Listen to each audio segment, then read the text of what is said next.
Student, स्वागत है आपका डीएलएड सेकंड सेमेस्टर की इंग्लिश की एक और क्लास में। तो आज की क्लास में हम सिचुएशनल अप्रोच और ओरल अप्रोच पढ़ने वाले हैं डिटेल में, क्योंकि एग्जाम में ये बहुत इंपॉर्टेंट होता है।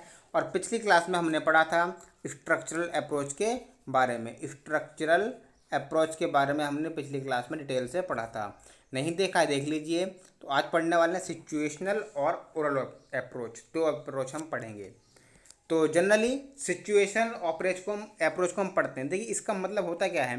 सिचुएशनल अप्रोच का मतलब होता है कि कोई अगर आपकी सब्जेक्ट है, उसमें लिखा है, मान लो दिस इज ए बुक।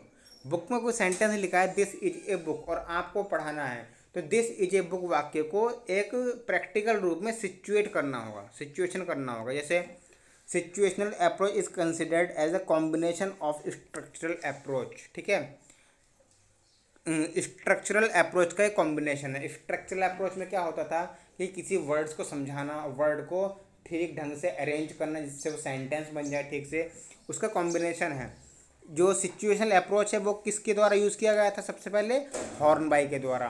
बहुविकल्प में पूछ लिया जाएगा कि हु इन्वेंटेड सिचुएशनल अप्रोच, किसने इसका आविष्कार किया या किसने इसको प्रयोग किया था? तो हॉर्नबाई इसका राइट आंसर होगा। In the title of popular series of article published ELT। ELT का मतलब क्या होता है? Full form English language teaching, full form आ सकती है इसकी। ELT की फुल फॉर्म क्या होती है? English language teaching. यह अप्रोच क्या कहती है?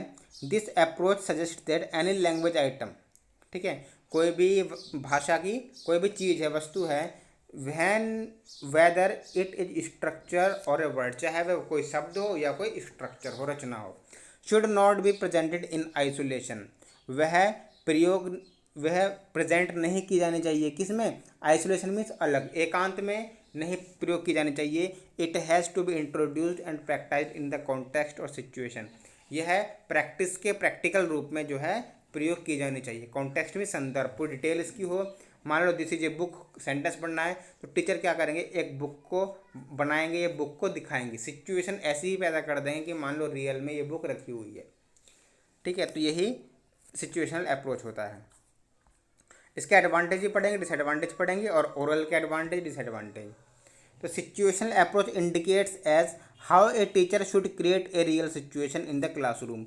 जो सिचुएशनल अप्रोच है वह क्या इंडिकेट करती है, क्या दर्शाती है कि किस तरह से टीचर को एक वास्तविक स्थिति क्रिएट करनी है क्लास में। ए पार्टिकुलर सिचुएशन, ठीक है, ए पार्टिकुलर सिचुएशन, विशेष स्थिति, सिचुएशन मीन्स स्थिति, helps the teacher to provide practice to the peoples to explain it meaning. जो पार्टिकुलर सिचुएशन है वो किस में मदद करती है?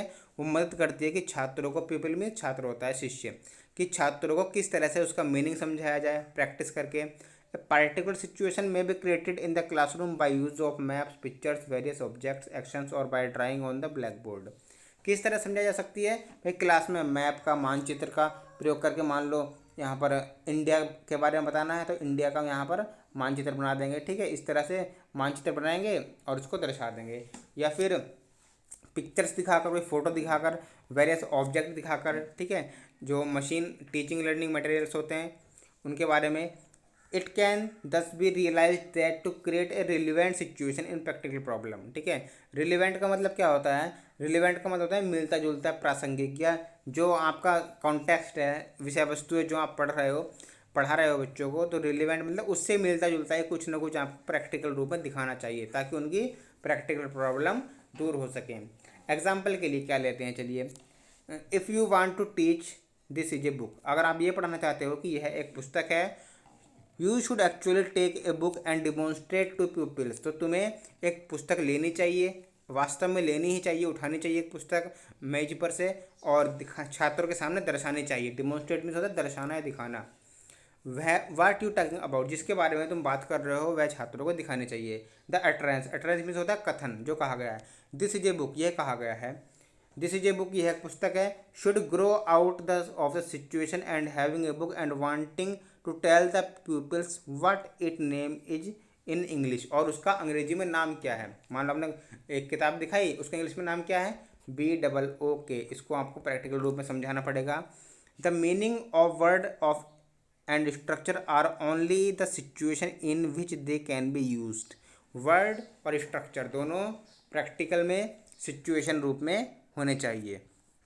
इस अप्रोच के according the English as a second language should be taught by forming links between the new words and real situations encountered by the child while learning their mother tongue. ठीक है, क्या है, देखिए इस अप्रोच के अनुसार जो अंग्रेजी है वो एज ए क्या होनी चाहिए, सेकंड लैंग्वेज, द्वितीय लैंग्वेज होनी चाहिए। लेकिन पहली लैंग्वेज क्या है, मदर टंग। पहले उनको मदर टंग में, मातृभाषा में करानी है, उसके बाद उनको इंग्लिश लैंग्वेज में।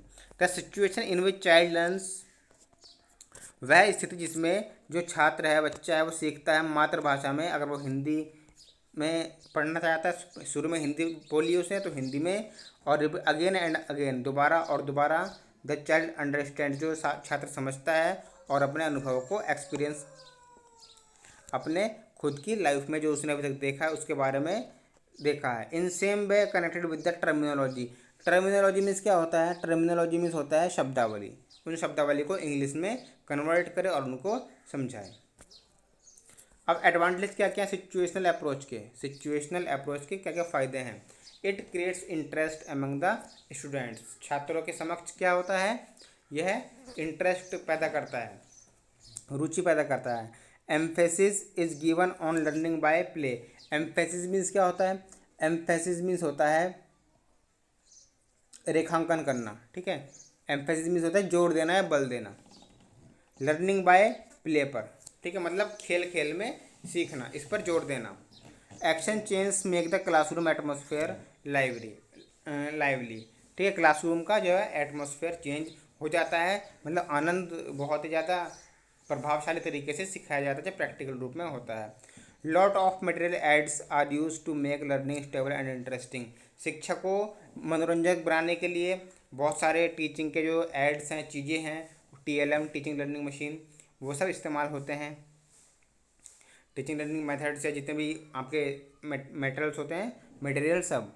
Lots of examples can be given, बहुत सारे एग्जाम्पल दिए जाते हैं इसमें। The teacher can make his illustrations clear by using various materials और बाय पिक्चर्स। एक वर्ड आया है इलिस्ट्रेशंस। इलिस्ट्रेशन मीन्स होता है रेखांकन। द टीचर कैन, अपन अध्यापक जो है वो रेखांकन कर सकता है, क्लियर कर सकता है, किससे, बहुत सारे चीज़ों और पिक्चरों को दिखाकर। Stress is given on learning through hearing. Stress दी जाती है, बहुत ज़्यादा तनाव होता है, बोरिंग होता है, कब, जब सुनकर सिखाया जाता है। अब डिसएडवांटेज के बारे में हम बात कर लेते हैं। सिचुएशनल अप्रोच के डिसएडवांटेज क्या क्या हैं।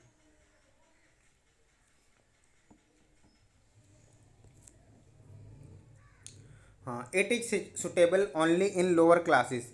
जो ये आपका अप्रोच है, ये सिर्फ किस में, ये जो मेथड आप पढ़ रहे हैं, सिचुएशनल अप्रोच पढ़ रहे हैं, ये किस में सुटेबल है, सिर्फ छोटी क्लासों में, लोअर क्लासेस में। As their approach can not be made applicable to senior classes. बड़ी क्लासों में ये एप्लीकेबल नहीं होता, ये इसका डिसएडवांटेज है, नुकसान है। Text book can not be taught by this method. इस मेथड से किताबें नहीं पढ़ी जा सकती, सिर्फ प्रैक्टिकल होता है इस मेथड से। Only well selected sentences pattern can be taught by this approach. Only well selected sentence, सिर्फ ही जो अच्छी तरह से सिलेक्ट किए गए सेंटेंस पैटर्न हैं वही इस मेथड से पढ़ाए जा सकते हैं। Train teachers are required for it. जो टीचर जिन्हें अच्छा प्रशिक्षण मिला है, ट्रेंड एकदम नंबर 1 है टीचिंग में, सिर्फ वही इसमें पार्टिसिपेट कर सकते हैं, इन्हें पढ़ा सकते हैं। प्रोज पोइट्री, प्रोज मीन्स कहानियाँ होती है, पोइट्री मीन्स कविता होती है।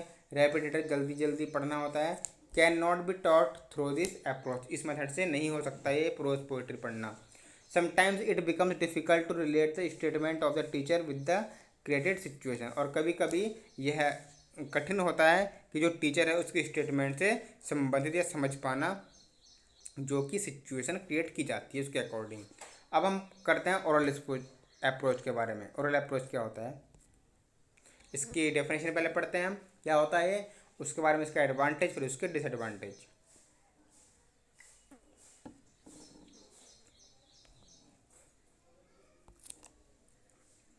ओरल अप्रोच मतलब, ओरल मतलब समझ में आ रहा है आपको, मतलब बोलना, बोलने की भाषा, बोलचाल की भाषा।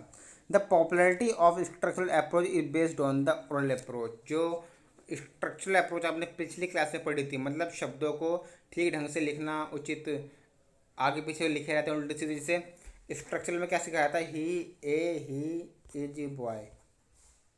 ठीक है, अगर इसको हम स्ट्रक्चरल अप्रोच में ठीक से लिखें तो क्या होगा, ही इज ए बॉय होगा। ठीक है, वर्डों को ठीक से लिखना है, स्ट्रक्चरल अप्रोच कहलाता है। तो स्ट्रक्चरल अप्रोच की पॉपुलैरिटी जो है, फेमस है, वो ओरल अप्रोच पर ही आधारित है। ठीक है, structural approach is linked with oral approach. Structural approach जो आपने पढ़ी थी वो ओरल अप्रोच से लिंक है। The principle of this approach, इस अप्रोच का सिद्धांत क्या कहता है कि the easiest way to learn a language is to start orally, कि किसी भी भाषा को सीखने के लिए उसको बोलने से सीखना अच्छा होगा। मतलब आपको पहले बोलनी आनी चाहिए वो। The teacher should present all new materials orally with the student, शिक्षक को सारे वस्तुओं को बोलकर ही समझाना चाहिए छात्रों से। They only listen and then use it in speech, वे इसको सुनेंगे और उसको अपनी भाषण में यूज़ करेंगे। बिफोर रीडिंग और राइटिंग ऑफ द मटेरियल, बिना लिखे पढ़े, मतलब बाद में लिखेंगे, पहले समझेंगे और सुनेंगे। द ओरल अप्रोच रिलाइज, एक वर्ड आया है RELIES, इसका मतलब क्या, निर्भर करना। ओरल स्पीच निर्भर करता है किस पर, डिपेंड किस पर करता है, on the use of situations to teach language, की जो भाषा है उसको किस तरह से पढ़ा जाए उसकी स्थिति पर निर्भर करता है। A language, a situation is the use of things, situation क्या है, a situation is the use of things, कोई स्थिति ऐसी है, वो क्या होती है स्थिति, वो वस्तुओं को यूज़ करना, जैसे पिक्चर है, ऑब्जेक्ट है, रेलिया, इन ऑर्डर टू टीच, किस तरह से पढ़ाई जानी चाहिए। Students are expected to listen and repeat what the instructor says, student से उम्मीद की जाती है, आशा की जाती है कि वह उनको सुने और जो टीचर कह रहा है और उसको रिपीट करे। इंस्ट्रक्टर मीन्स कहने वाला, निर्देश देने वाला, यहाँ पर टीचर का मतलब होगा यहाँ पर। This means that students have little control over the content, इसका मतलब क्या है, स्टूडेंट को थोड़ा कम कंट्रोल, नियंत्रण रखना है कंटेंट पर। The lessons are highly teacher centred and the teacher is extremely active with timing, reviewing, testing etc, और ये इस मेथड में ऐसे शिक्षकों की आवश्यकता है जो सेंटर्ड होते हैं, मतलब ट्रेंड होते हैं और टाइमिंग के अकॉर्डिंग एक चीज़ को एक्टिव करते हैं, एक्टिव रहते हैं, रिव्यू करते हैं, टेस्टिंग करते हैं स्टूडेंट्स की कि स्टूडेंट ने कितना सीखा, उन्हें मतलब बहुत ही ज़्यादा ट्रेंड होने की आवश्यकता है इस अप्रोच में। The ultimate goal, ultimate means क्या होता है, श्रेष्ठ या सर्वश्रेष्ठ। द अल्टीमेट गोल मीन्स उद्देश्य, is to have students use the language is in non structured real life settings. अब एडवांटेज के बारे में हम पढ़ते हैं, ओरल स्पीच के एडवांटेज क्या हैं, 3 एडवांटेज है, 3 डिसएडवांटेज हैं। Advantage of oral speech, followings are the advantage of oral speech, oral approach. The 4 skills, 4 skill, सुनना, बोलना, पढ़ना, लिखना, इसको हम शॉर्ट में बोलते हैं LSRW, are presented in order. ठीक है, ये ऑर्डर में एक ऑर्डर में प्रेजेंट किया जाता है। सबसे पहले क्या होंगे, लिसन, सुनेंगे, उसके बाद उसको बोलेंगे, उसके बाद उसको पढ़ेंगे, उसके बाद उसको लिखेंगे, एक ऑर्डर में ये होते हैं। Classroom teaching and learning are made enjoyable, इसमें क्या होता है, जो कक्षा में अध्यापन कार्य हो रहा है और सीखने का कार्य हो रहा है वो एंजॉयबल हो जाता है, वो आनंदपूर्वक हो जाता है, छात्रों को इसमें मज़ा आता है पढ़ने में। तीसरा, it helps to develop learners competence in the use of structure in L2। यहाँ पर कॉम्पिटेंस का मतलब क्या होता है, कॉम्पिटेंस का मतलब होता है क्षमता या प्रदर्शन, छात्रों में क्षमता की वृद्धि होती है, विकास होता है। अब डिसएडवांटेज क्या है, इसके नुकसान।